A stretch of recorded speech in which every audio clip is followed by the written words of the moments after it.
Alright, Metal Gear Solid 2 time, and a lot of people have asked me where they can find the original 2 Metal Gear games. It's actually on the HD one that came out for Xbox 360, PS3, PS Vita. You can find both the original Kojima Metal Gear games on there, so yeah, knock yourself out, have fun. Now, let's review Metal Gear Solid 2.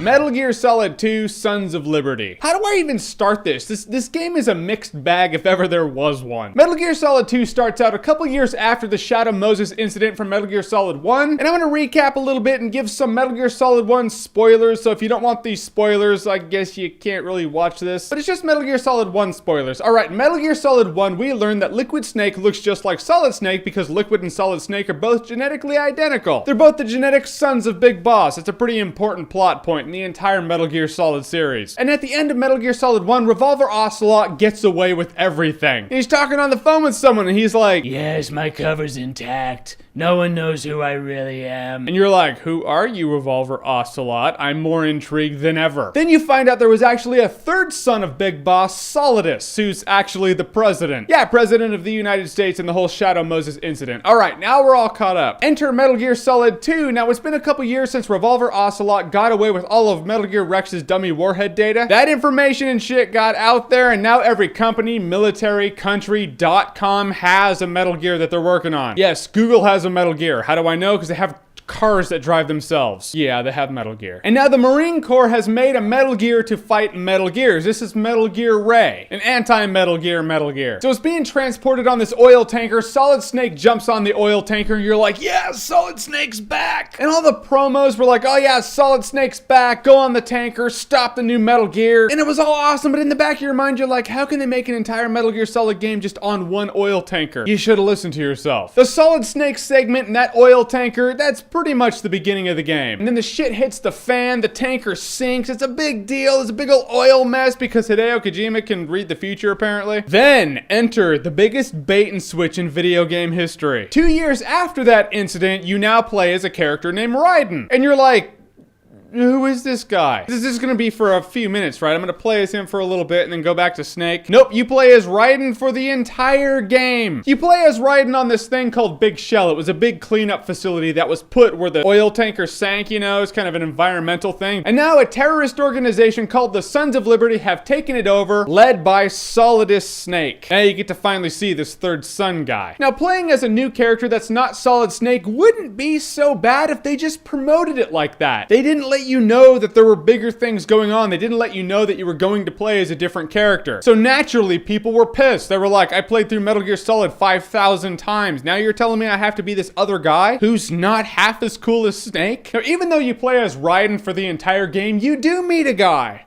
that looks suspiciously like Solid Snake. Lieutenant Junior Grade Iroquois Pliskin. Yeah, he's totally Snake. I do like the fact that Snake is part of your support team, but you missed the guy, man. You're like, you're seeing him right in front of you, and you're seeing someone that you should be playing as. That's how you feel. You don't care about the fact that he's grown a mullet since the last time you saw him. You want to be him. Granted, Raiden has a pretty cool story tied in with him, but it takes the entire game and then the next 2 Metal Gear Solids to really reflect back and go, yeah, Raiden's all right. As for the gameplay aspect of this gameplay was insane. It really stepped it up in every way possible. Again, you can aim at certain limbs on guys' bodies. You can shoot them in the arm, shoot them in the foot. You can hold them up, you know, it'd be like, freeze. And then you can shake them down for rations. If they don't give you rations, shoot them in the foot. They'll probably give you more. I did that a lot. I was holding dudes up for hours, shooting them in the hand. I guess that's like the digital equivalent of picking wings off of flies. And I'm sure it's not normal for, you know, but I did it and I had fun. Again, just like Metal Gear Solid 1, these elements are commonplace now, but back then it was like, alright, it's like Hideo Kojima was like, alright, we're making a new Metal Gear Solid game. We're gonna create it in a way that every other game developer has to look back and be like, we gotta be at least as good as that if we want to be relevant anymore. It's like when you're shooting wine bottles off the wine rack, it's not that you can shoot the bottles, but specifically where you aim on that bottle determines how it breaks. That shit was out of control in 2001. However, in my opinion, this is the toughest of the Metal Gear Solid games, because it was like they were like, all right, yeah, we have aiming mode. So you're getting an advantage, so we have to make it harder. Which means if you get seen and it goes into red alert mode, again, you die. I do like the fact that, you know, in Metal Gear Solid 1, someone sees you, it's like, bland, red mode, you turn around, 5,000 guys are just wasting you with AK-47s. But in this game, if someone sees you, he has to call for help before he gets backup. So you can blast him in the head, shoot out his radio, choke him out, snap his neck, do whatever. As long as you can kill him before he gets the word out, help's not gonna come. I like that element a lot. That was really cool. Doesn't change the fact that if he does get the word out, you're dead. In all of the Metal Gear Solid games ever made, I died the most in Metal Gear Solid 2. Whether it be from falling off of a ledge to a stupid little camera that's floating in the air that sees me, that calls in the cavalry, to moments where it has that type of Mega Man trial and error thing going on. You know, you're like, oh, there's a window there. Shit, I got seen. Now I'm dead. All right, let's duck under the window and go by it. All right, sneaking under the window while I'm crouching. Oh, the floor just gave out under me. Oh, it just dropped me into the water. Now I'm dead. You're really gonna throw those curveballs at me and make me die? You don't know the floor is gonna give out on you. It was bullshit. However, if we're gonna talk about the villain in this game, Solidus. All right, Solidus is actually quite badass. I'm not sure I'm buying the fact that the dude was president of the United States, and when people see him, they're like, who are you? That'd be like George W. Bush coming up and being like, you know, I'm Solidus.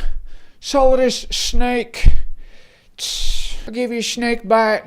You don't want that shit? And I'll be like, who are you? But Solidus is quite cool, and you see in the game, you're like, all right, you're another son of Big Boss, but you're clearly older than Solid Snake and Liquid Snake were, so what's the deal? And in the later games, they explain, and I'll explain it right now, is that Solidus Snake was actually the only son of Big Boss who was an exact duplicate. He was a clone of Big Boss. That's why he looks just like Big Boss. You don't really know where Revolver Ocelot's coming from. You're like, I already know you've been playing both sides before. What side are you playing for now? Again, I like characters like that. One of the things you see him do on the tanker is he just wastes one of his allies. You're like, talk to me, Goose. No, don't talk to me. I like not knowing that shit. However, your feeling about Metal Gear Solid 2 goes from, all right, I'm playing as Raiden, and then the plot just gets strange. Even on the tanker, Ocelot's like, I'm taking it back for the Patriots. this dude's like, the la-la-lu-la-lo. You're like, who are the, and what are the... What? I guess I can say in Metal Gear Solid 2, everything was just more extreme, from gameplay to dialogue to plot to weirdness. Like, you know, in Metal Gear Solid 1, Ocelot got his arm sliced off. Now he has a new arm. The new arm is from Liquid Snake's body. So whenever Solid Snake is near him, Liquid Snake's soul possesses Ocelot's body and he becomes Liquid Snake. Now again, with that supernatural element that's always really been in Metal Gear Solid to an extent, God willing I ever meet a real psychic in my life. Maybe he can make himself float. Maybe I have to switch my controller port. I don't know. I've never met one. But I have known people who have had transplants, and those people do not get possessed by the souls of people whose body parts they now have. That's just how I see it, really. Now, they will explain this element in the games to come, but for right now, as you're playing 2, you're like, that's strange. Now, the weird character in Metal Gear Solid 2 that just had me scratching my head was Vamp. He's more or less a vampire. Yeah, a vampire has been thrown into the Metal Gear Solid mix. I found that so strange. I can take a floating psychic in the last game, apparently, but Vamp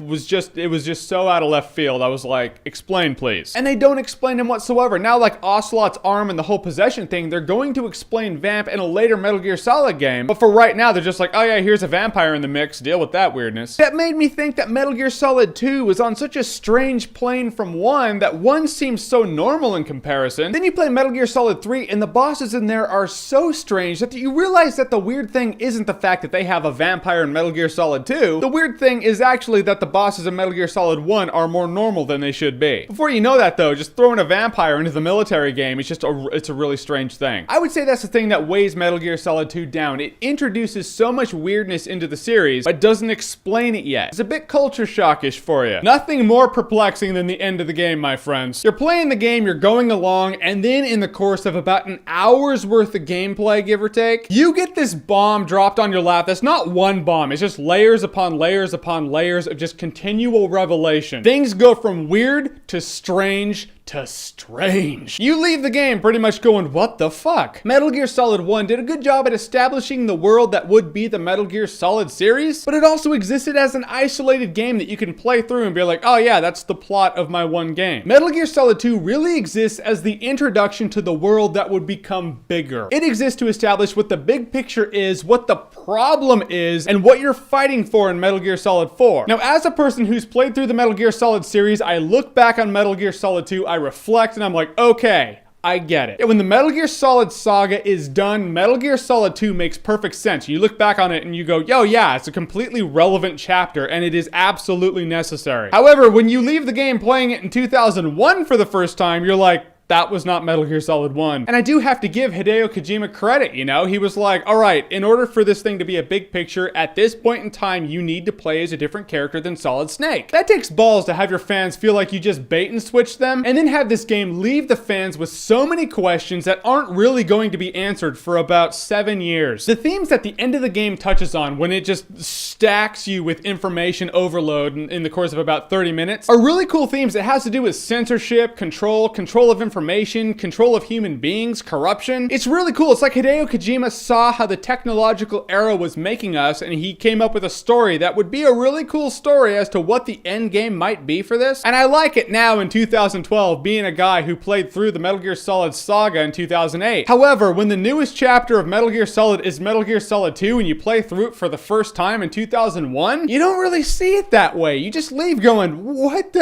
what are the Patriots? What are the Lolly-Lule-Lo? Because also one of the major things is when you're playing Metal Gear Solid 2 for the first time, you're like, oh, Solidus, he's a bad guy. But if you play the game kind of seen from the point of view of, although he's extreme, he might not be wrong, the game gets a little more interesting and makes a lot more sense. I can guarantee you there are people out there who played through Metal Gear Solid 2 and they're like, I'm done with Metal Gear Solid. It's just too weird now. I would say pick up the series, play 3 and 4, go back and play 2. It will make sense. And it actually will be really cool. One of the cool things to happen in Metal Gear Solid 2 was Harry Gregson Williams did the score. He would then end up doing all the music to the Metal Gear Solid games after that. But him doing the Metal Gear Solid music with that Metal Gear Solid theme, it's awesome. That's all I can say is him being added to the Metal Gear Solid mix just made it complete. Metal Gear Solid 2 does have, as insignificant as this is going to sound, it has one of my favorite moments. And that's the scene where Snake and Otacon do this secret bro handshake, and then they give 5, and then they pull each other in and give each other a bro hug. That was when I was like, holy shit, Hal Emmerich, Otacon, is actually a friend of Solid Snake. Snake always kind of struck me as this guy who's like, I don't have the luxury of friends kind of guys, you know? He's the soldier, he's here to do what's necessary. But at that moment, I was like, he has a friend, and his name is Hal Emmerich, aka Otacon. I love that scene. It's just so humanizing for Snake. So Metal Gear Solid 2 stepped up the gameplay, stepped up the graphics, was technologically advanced to no end. For its time anyway. Looks great in HD. If you want to pick up the HD collection, you're like, oh yeah, it is like, it's 60 frames a second. It's in HD. It looks really good. However, is riddled with really frustrating moments when you get seen when that thing goes to red alert. You're like, all right, I'm done. I'm dead. I can try to hide in a locker, but how many times have you had the guy be like,